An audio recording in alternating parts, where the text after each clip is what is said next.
Ok, mucho gusto, mi nombre es Enrique Forero, estudiante de Administración Logística y el día de hoy traigo la presentación de un trabajo en el caso del transporte del carbón, que nos ponen para gerencia de distribución física internacional. Básicamente en este módulo nos ponen como primer interrogante qué son los Incoterms. Bueno, básicamente esto es una tabla, o yo lo llamaría así como una tabla o una serie de formas de negociar cuando alguien hace importaciones, exportaciones. Básicamente, esto lo que me dice son las formas en las que yo puedo negociar comprador versus vendedor para que en todo el proceso logístico se asuman unas responsabilidades que no se pueden pasar por alto y que es necesario que tengan, como lo dije anteriormente y valga la redundancia, un responsable tanto en el precio del costo como en el mismo proceso. Entonces es así como nace en el 2010, aunque eso viene muchísimo antes, una de las últimas actualizaciones en donde se hacía una clasificación de acuerdo al modo de transporte y a las letras. Al año 2017 se hizo una actualización, la cual pues ya nos genera un poco más completo todo este tema. Básicamente este es un cuadrito que descargué directamente de TIVA, que es una de las empresas que maneja todo este tema y es muy fácil. Básicamente seller igual es vendedor, buyer, comprador. Entonces aquí básicamente nos van apareciendo de acuerdo en el retablo que tenemos las diferentes condiciones de acuerdo a cada uno de los procesos que se muestran en la parte superior. Como podemos ver, en la parte superior está la parte de fabricación, el cargado, el transporte, la verificación, el cargue y descargue para muelle, obviamente el transporte y el mismo proceso de aduanas, de verificación, de transporte hasta el destino origen, ¿cierto? Esto tiene varias divisiones. La primera parte es la parte del origen hasta donde se completa el origen. La segunda parte intermedia es la parte del transporte principal y por último tenemos el transporte hacia el destino. Entonces es así como aparecen estas formas de negociar. En la parte superior vamos a ver que tienen dos barritas cada línea. Por ejemplo, este primero EXW, costo y quién asume la responsabilidad.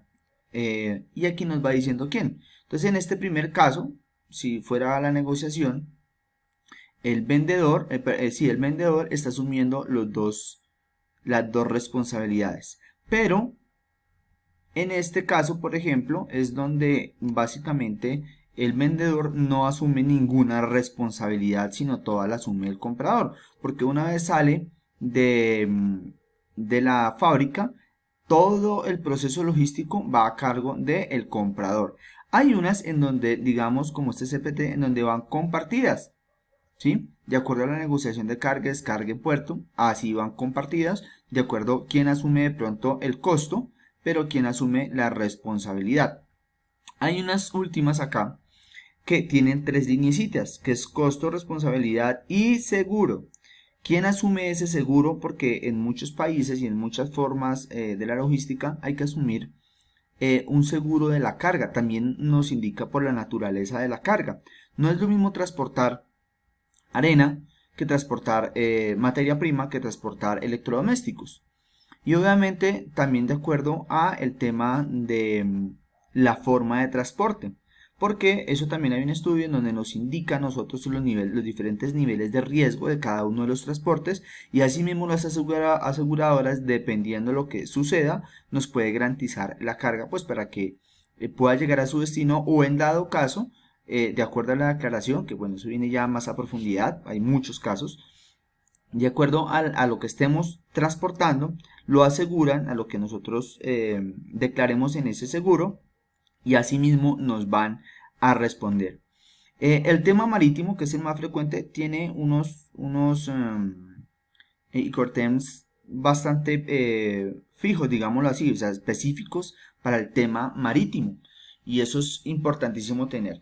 Entonces, básicamente, y no yéndonos a cosas más estrafalarias, eso es el Incoterms, una forma de negociación en un proceso logístico de importación y exportación, para que cada quien pueda asumir, tanto vendedor y comprador, tengan las diferentes responsabilidades y asuman los diferentes costos.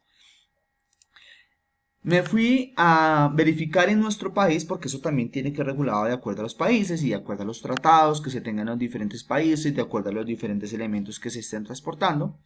Y me fui a la web del Ministerio de Transporte, en donde hace un reglamento, el cual ahorita pues voy a incluir, y encontré algo muy curioso. En la Guía Ambiental de Transporte de Carbón existe un documento guía que aparte del proceso de extracción que ya lo asume el Ministerio de Minas y Energías en nuestro país, para lo que nos concierne a nosotros el tema del transporte en el territorio colombiano, hay una guía. Y sobre todo, esa guía nos establece los parámetros ambientales que debemos tener en cuenta. Yo lo voy a anexar aquí en el link para que pronto si alguno de mis compañeros o alguna de las personas que esté viendo el video le interese, lo pueda ver.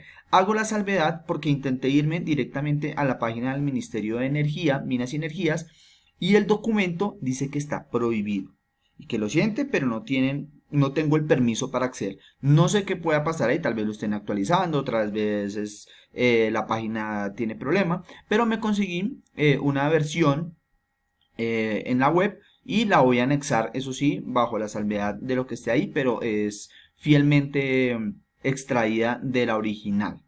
Entonces, para que lo tengan en cuenta antes de seguir progresando en el caso. Bueno, teniendo claro qué son los icontents, vamos a resolver ahora sí el programa. ¿Cuál era el caso que nos decía? Nos decía primero, establezca la naturaleza de la carga a granel. ¿Qué es a granel? Y qué, digámoslo así, es en pallet o, bueno, digamos en el tema uno a uno o en masa, digámoslo así. Este sería uno a uno porque es a granel. ¿Cuáles son los icontents más utilizados? Entonces, para el caso que nos pone el profesor, nos dice que en Barranquilla, según es el FOB, según la, y te cito con comillas, de acuerdo al ejercicio, según la negociación en Barranquilla, la empresa entrega la carga dentro del buque en la Sociedad Portuaria de Barranquilla. Si nosotros nos devolvemos a ese FBO, dice acá, mire, y está diciendo quién está asumiendo eso, la empresa la que le está asumiendo en este caso, ¿cierto? Pero como mirábamos, entonces lo miramos como estaba ahí, en este otro caso Buenaventura, la negociación con el comprador consiste en entregar 35.000 toneladas en el puerto destino, asumiendo los costos de carga e impuestos. Entonces, ya con esa tablita nosotros tenemos una guía de cómo podemos o que tiene esa forma de negociar, porque todo esto genera un costo, unos tiempos y unas responsabilidades. Es importante cuando nosotros vamos a asumir no solamente comprar por comprar, sino mirar las condiciones de compra y las condiciones de la logística que eso implica, sobre todo cuando vamos a traer equipos, etcétera, etcétera. El tema de impuestos es muy importante. Hay equipos que en nuestro país están exonerados y hay otros que tienen un costo bastante alto y a veces la negociación da para que la persona que no lo envíe digamos, tenga más facilidad económica para hacerlo, porque en el país de origen tenga alguna salvedad o reglamentación especial. Bueno, vamos al tercer punto que identifique si la documentación utilizada en la decisión física internacional. Luego diga cuál es la más importancia y por qué. Bueno, aquí hay alguna salvedad. Para mí todos los documentos son importantes. ¿Por qué?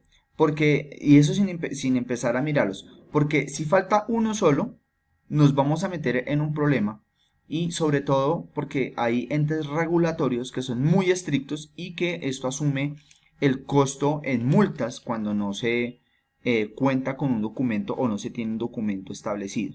Entonces, para mí, todos, sin excepción, son importantes. Esto nos garantiza que la logística lleve a su finalidad y que cumpla cabalidad con todo lo que tenemos puesto en nuestra factura o en nuestra negociación, bien sea porque somos importadores o exportadores. Primero que todo, la factura comercial, obviamente, que es donde nos describe costos de la mercancía y digamos que también las políticas en las que se rige hacia el Estado en tema de impuestos, etcétera, etcétera. La lista de embalaje, importante, descripción de peso, volumen, medidas y con contenido de la carga. ¿Esto por qué? Aunque es un estándar internacional, en nuestro país tenemos que tener la salvedad, porque en esta lista de embalaje nosotros estamos diciendo qué va, cómo va, cuánto mide, qué es, ¿sí? Y pues obviamente por temas de narcotráfico, contrabando, etcétera, etcétera, muchas veces hacen controles muy estrictos de esto y lo digo por la experiencia que he tenido al trabajar en la parte logística, tanto en la logística convencional de transporte como en aérea, hacen unos seguimientos muy estrictos respecto a eso y cuando se salen de esos parámetros es muy delicado. Adicional, en la aérea, esta lista de embalaje, cuando uno hace un cargue de un avión, por ejemplo, en el manifiesto, que es básicamente la misma lista de embalaje, en ese manifiesto se declara el peso y la cantidad de maletas. Eso tiene una normatividad especial, además que nos ayuda a calcular el peso y el balance del avión. Los aviones vuelan gracias a una estabilidad, a un balance entre el peso del avión distribuido en diferentes cargas. Entonces, esto es muy importante tenerlo también en la parte aérea, que no se nos pueda pasar. Adicional, porque hay una reglamentación internacional que ninguna maleta puede viajar sin su pasajero a menos de que tengan un documento aparte, que bueno, para este ejercicio no aplica, pero que es muy importante porque sin eso prácticamente pueden parar un avión literalmente en la pista de aterrizaje si no se cuenta con la documentación o con lo que llaman finales, que son los documentos que establecen todo este tema de descripción, peso, volumen y cantidades. Carta, carta de porte, el tránsito, esto es para tránsito marítimo, ¿sí? A quién se le va a entregar, de quién, para dónde va, etc. Nota de envío. Se entrega al transportador terrestre que garantiza que la carga se entregó al transportista y actúa como un contrato de transporte. Este papel es muy usual que molesten mucho a los transportadores en la carga, precisamente por el tema en nuestro país hay un tema que regula el peso en las carreteras y de acuerdo a esto se utilizan los vehículos o tienen permisos para transportar cierta cantidad de peso. Entonces, adicional a eso, el tema de la responsabilidad tanto de esa carga, de quién es, por dónde va y que la persona que la está llevando realmente es la que está certificada, contratada y que tiene la responsabilidad legal en ese momento de llevar esa carga. El MTO es un documento emitido por el operador de transporte multimodal en el momento de entrega de la carga. Básicamente, cuando se pasa de mano a mano la custodia de la carga, necesita tener un seguimiento y este documento hace eso. Una póliza de seguro, ¿sí? Obviamente, que garantiza el estado y los peligros que puede correr la carga. Certificado de origen, ¿sí? De dónde viene la carga, es muy importante.